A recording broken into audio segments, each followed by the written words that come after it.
Vinaka, namaste. This is a special talk back on vaccination. Of course, we've got numbers rising as far as first doses are concerned, and a close watch on second doses, because we want to ensure that people are fully vaccinated, all the eligible Fijians.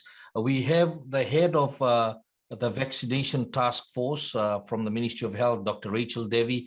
Very busy last week, could not make it to talk to you directly, but we've managed to get some time this week for Dr. Rachel to speak to you directly on vaccination. Dr. Rachel, thank you very much for taking out some time this week to talk to our viewers and listeners.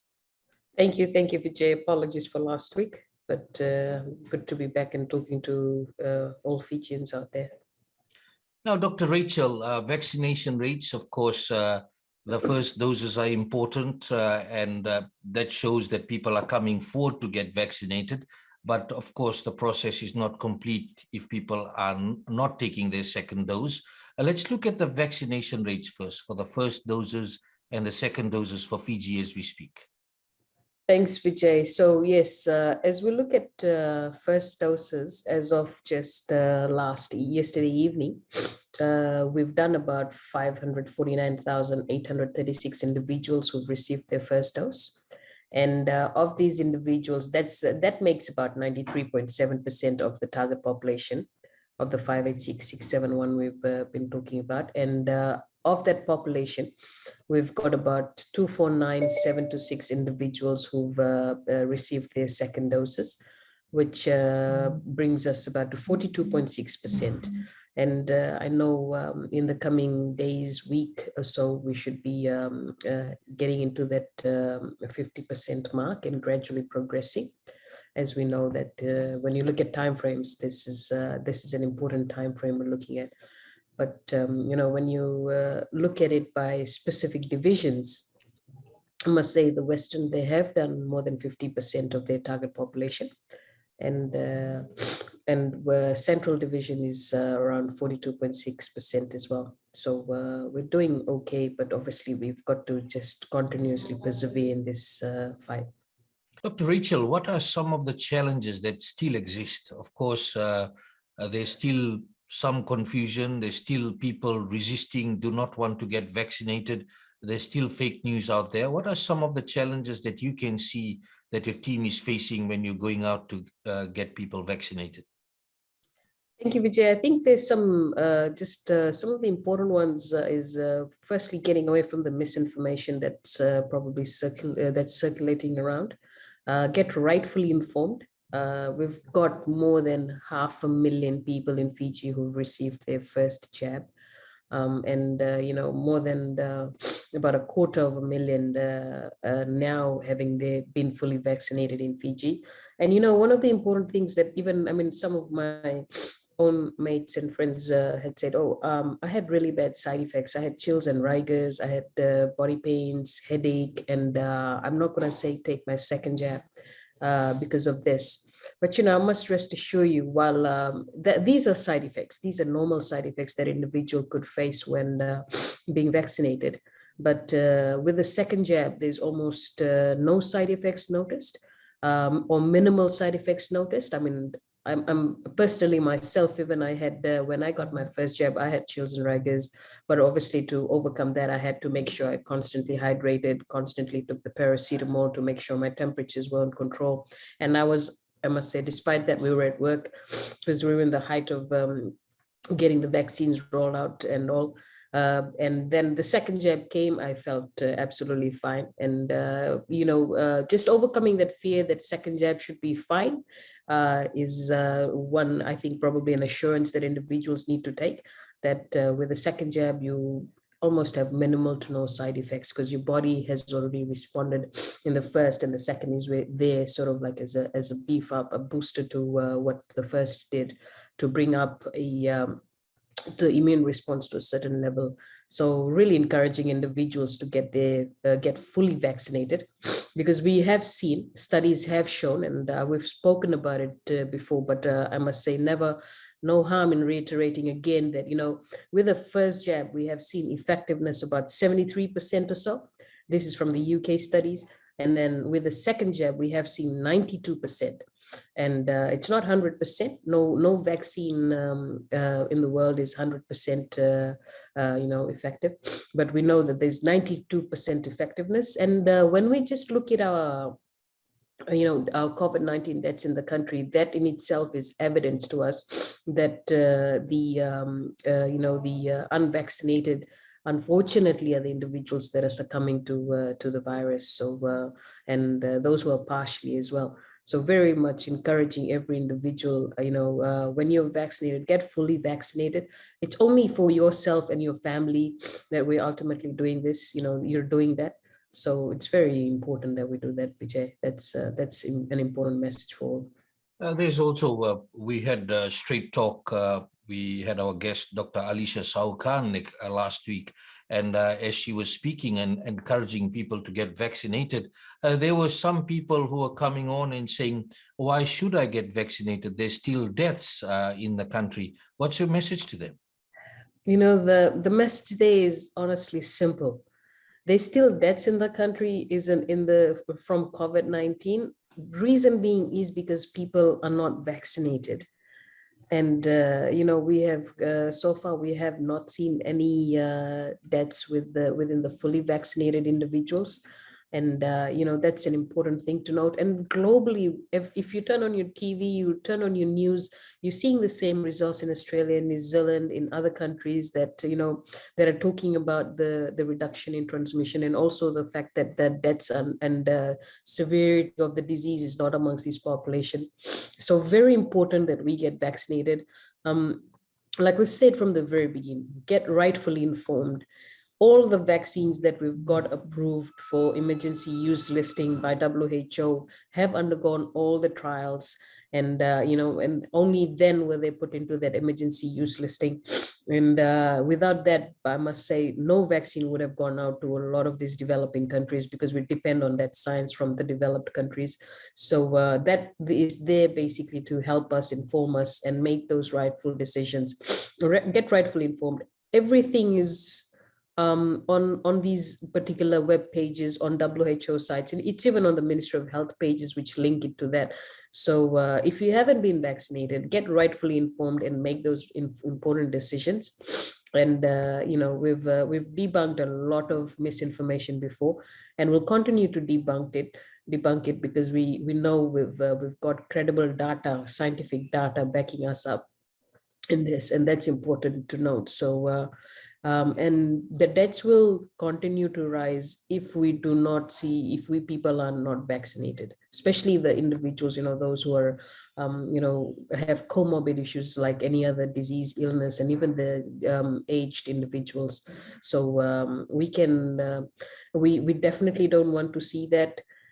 First, we really need to up our numbers in terms of vaccination, and vaccination is an important public health measure that protects us. But I must say, it's not the only public health measure, but it is an important public health measure in protection. While being vaccinated, partially or fully vaccinated, we definitely need to continue to practice our COVID safe behaviors. And we'll continue to say this because we have not reached even, we haven't passed 50% fully vaccinated in Fiji. So we're still far away from getting our second jabs up. So please give it time and take care of other people, take care of other Fijians around us. And we can only do this together. So just take that initiative and get vaccinated, and please be rightfully informed before you make that informed decision. There's still confused people out there. And one of the reasons is we've seen it internationally as well, but it's happening here locally, where some medical doctors are also confusing people by putting up information that is not credible or misleading information. How is your team dealing with that?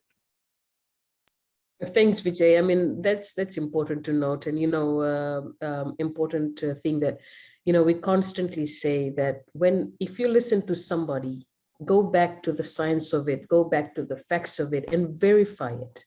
Because, if there was any truth to it, we would have spoken of it, but and we would have spoken openly about it. But we need to make sure that if anybody speaks of any health issues to anybody, doesn't mean we take that for face value and say that's true. We need to verify that with correct information that's, with verified with other individuals. That's if it's one person, what about what's the rest of the country talking about? What's the rest of, and what is the evidence in terms of, for example, when you look at Fiji alone, are we seeing the deaths in the vaccinated, which is not there. We, of course, it's not there. We've seen majority, I think about 80%, 83% or so have been in the unvaccinated. So get that information. And this data itself is available in country. We don't need to look too far for it. So very important that, don't take things at face value. Go back, read up on it, and then make your decision. And don't just take anything, that's been preached or spoken to you about. That's one of the things I'd say. Question on availability of doses. Of course, we've got AstraZeneca that continues to come in from Australia. Also, we've got supplies coming in from New Zealand as pledged. Japan has pledged to give doses as well.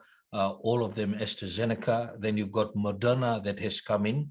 How are you keeping track with supplies based on demand? We still have enough to see us through? Maybe you're very close to 100% first dose now.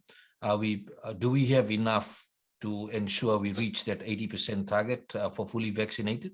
Thanks, Vijay. We definitely have more than enough vaccines for everyone. And I must say we have vaccines for both first doses and second doses as well. And we've got, fortunately, it was good that we got vaccines which had long expiry dates going into November. So we've got more than enough vaccines for everybody right now as we speak.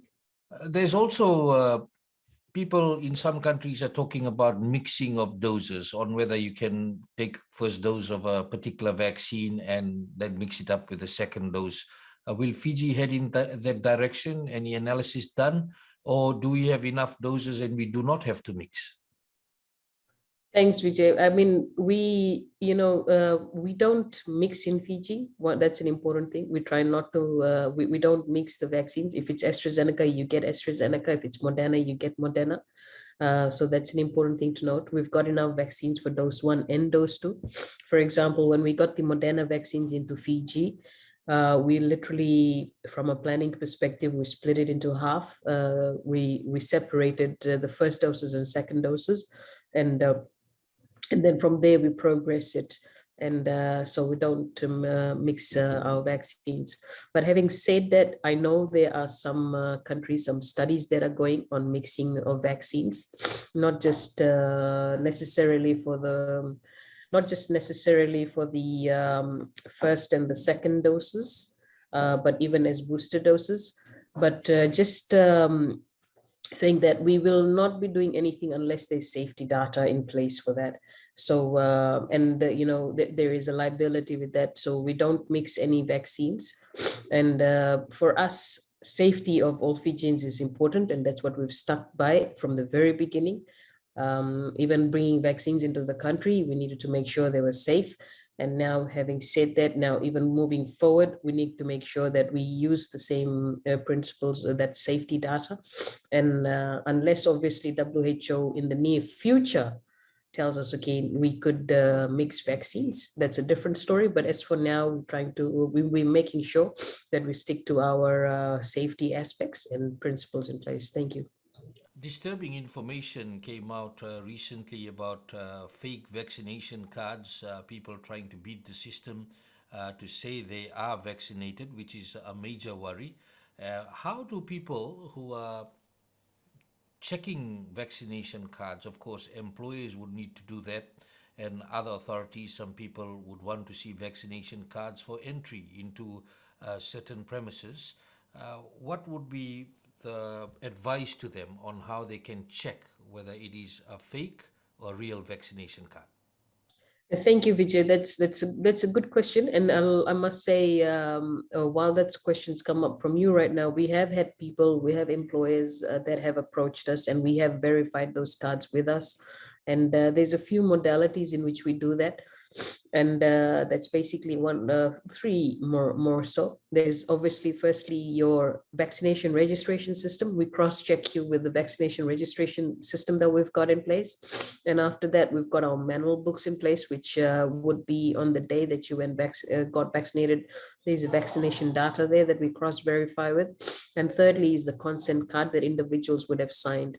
So there's few different modalities we use for the cross-verification, and similarly is done right across. And we know some travelers do require vaccine certificates, and some employers have asked for vaccine certificates, which we issue after having verified all the necessary details. Have you managed to track down the stamps and other cards that may have gone from the MOH earlier? This is something that the police is really helping us with. There's some investigations going on. So I believe in due time, this will pop up from the police officers when we get some more solid information from them. Questions arising also in relation to vaccination cards. This is wear and tear situation. If people have the vaccination cards and based on them keeping their cards for a certain period of time, they're asking whether there'll be a digital system set up as far as the vaccine passport is concerned. What can you tell the people about that?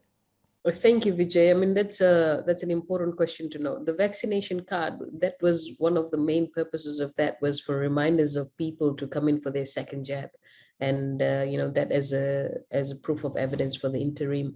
But obviously, ultimately, this is one of the things that I may not be able to speak so much on it, because this is something that's been looked after by the Digital Fiji team. But I'm pretty sure they'll speak of it a lot more. But we have seen in the news recently of that vaccination passport that's been talked about, and everyone that's in the vaccine registration system will automatically be able to, I believe, I may not be very well versed how that will work, but that is something in the process, in the pipeline, that the team have been working with. A lot of questions are coming up about children. The health minister has talked about it in Parliament last week. That's the latest information, that the Prime Minister is in negotiations with the US for the Pfizer vaccine for children from 12 to 17-year-old. Of course, safety data, etc., has been gathered in relation to that. Pfizer is being administered in the US for 12 to 17-year-olds, in the EU countries, in Australia even. So what can you tell us about children and vaccination for those who are 12 to 17 years old? Thank you, Vijay. I think that's an important question as well, especially we're picking up now. And we know that Pfizer has been, endorsed in a number of countries who their regulatory bodies have approved. And initially it was not just above 16, but now they've even endorsed it for 12 to 15 right across in a number of places. And I know even Australia right now is doing their year 13 or so students so that they could go back to school. So these are some things that we've been discussing about, that we definitely have been exploring the vaccines for our children 12 to 17 in Fiji, because we know AstraZeneca currently is given to individuals above 18 years of age. And we have that under 18, the 12 to 17. So far, the one vaccine that has gotten a significant amount of regulatory authority approvals has been Pfizer. Moderna has received a few, but not as much as Pfizer. But I must say, we're definitely looking very closely at the safety aspect of all the vaccines. And like I may have mentioned before, but no harm in reiterating it again, that we have a regulatory body, a board in itself, the Pharmaceuticals Board, which looks into our regulatory processes and looks at all the safety data. And they're made up of very technical people from Fiji as well as from WHO and other countries. So they combined together, make important decisions through that board. So, but can definitely rest assure you, just as we looked at AstraZeneca and Moderna coming into Fiji and the safety data of it before they were brought in, similarly will be done for any other vaccine coming in for our children. Now with children, we are talking about them getting maybe ready for vaccination, 12 to 17-year-olds. We have a target number for herd immunity at the moment, which is 18 years and up, eligible adults. Of course, that's around 585,000 or so. What happens with children if we get that confirmation? Does the herd immunity target increase to a new number with the children's number? And how many children from 12 to 17-year-olds are we looking at in Fiji to get vaccinated? Thanks, Vijay. Yes. So, the higher the number of vaccination percentage in a country, when you look at it out of the total population, the better it is for that concept of herd immunity, right? But on the other offset, where we are talking with the Ministry of Education, and so far from their records, because every child that's in Fiji that's in the education system has a unique number. I didn't have it when I was in school, but they have it now. So that's a really good record keeping methodology. And so far, we've gotten about 110,000. I don't have the number off my head, but 110,000 individuals, students that are in school right now as we speak. And we're looking at them, and we're working closely with the Ministry of Education in kind of looking at their database and numbers right across the country and seeing how we are in terms of our 12 to 17. And this is the 12 to 17 we're specifically talking about, not the under 12s. So, and we do know predominantly our population is young as well. So we're working closely with them. And I believe in the coming days, we will get some more solidified information in terms of data for that age category. Because the other thing we have to be mindful of is, while we've got the in-school students, there is probably a good number out of school as well that we need to consider. And we're trying to work with a few different organizations to get this data. Thank you. For parents who have their children who are 12 to 17-year-olds, what kind of message would you send them? What do they have to be ready with? Of course, there's a registration process. There's a student identification number. I believe it's called the FAMIS that everyone has now in school. But what else do parents need to do to ensure that they get their children registered and ready for vaccination if it is approved? Thanks, Vijay.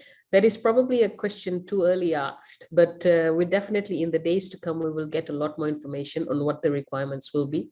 And we will likely, and if for this to happen, we're working with Digital Fiji and Ministry of Education and a few other bodies, because we know that with the minors, we do need parental guardian consent on this one. So all these discussions are currently underway. But having said that, a lot more information will be given out in the coming days to weeks. So I'd definitely say just, keep a lookout for that. And one of the other important information I'd love to share to parents is start, if you can read up on things, like especially with the Pfizer vaccines and safety data informations and what's been done across the other countries in the world, and get rightfully informed. We will definitely be doing a lot of communications around Pfizer vaccine in itself. So I think getting rightfully informed on the vaccine itself is important for all of us. So, and with that information, one will be able to know what details will be required, because for sure, an individual who's 18 below will need the parental or guardian consent in this context. Yeah, but I guess that one is a watch the space kind of question right now. My final question, and I think we're going back to it because it is so important, regarding the importance of taking the second dose. We've got information coming from the ground that some people have surpassed 12 weeks and haven't gone for their second dose. There seems to be hesitation. You've talked about the efficacy levels. If you take the second dose and 14 days after that, you could be as high as 92 to 93%. The importance of having that efficacy level. Of course, you can still get COVID, because people are saying, why should I take it? I still can get COVID. It's the issue of making sure that people do not get severe disease, get hospitalized or die. Can you stress that to our people who may be watching this and still have not gone for their second dose after their first dose? Thanks, Vijay. Yes, I mean, honestly, the more we reiterate that information, the better it is, because we need people to be rightfully informed. And I must say, in this space, we hope to do some. Once we've analyzed the data, we hope to release this data, and it's more of so on a research-based perspectives, where we look at vaccinations and COVIDs and recoveries out of hospital, right? That they were literally either asymptomatic or or had very mild disease, and they at home, and they recovered in no time. And that, but having said that, second dose increases the effectiveness of the vaccine. And this is specifically, I'm talking about more so for the Delta variant. The 92%, the 73% is with the first dose, the 92% effectiveness is with the second dose. And this is specifically seen against the Delta variant in UK. And with this credible information, we know that it reduces severe disease, hospitalization, and even death. These are important three things we've been talking about from the very beginning. Thus, very important.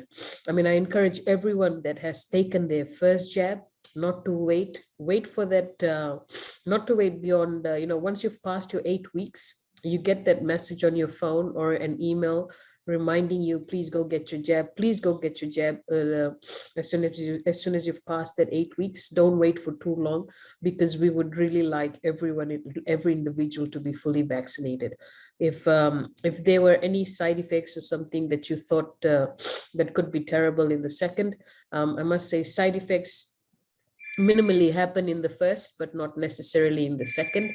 So that reduces significantly and almost to nil. But the second dose is what really beefs up our immune response, our immune system, and helps us, in that level of protection. So that's important for us. So really encouraging everyone out there to ensure that you get fully vaccinated, because it's only important that you protect yourself, your family, your community, your extended family. And not just that, but it's also an important part that will help us all bring back to normal. The faster we get that doses up, the better. I mean, we've already heard of this, and we know that we're not too far from it. So really encouraging the second doses, individuals not to miss out. And if you've passed the 12 weeks, you've definitely gone beyond, but still you can get that second dose. So encouraging individuals to get that, Vijay.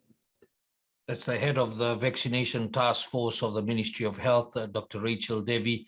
Thank you very much. Above 90% now of first doses, above 40% now of fully vaccinated, and tracking through, of course, with a target of making sure reaching that 100% target, that personal aim by the team.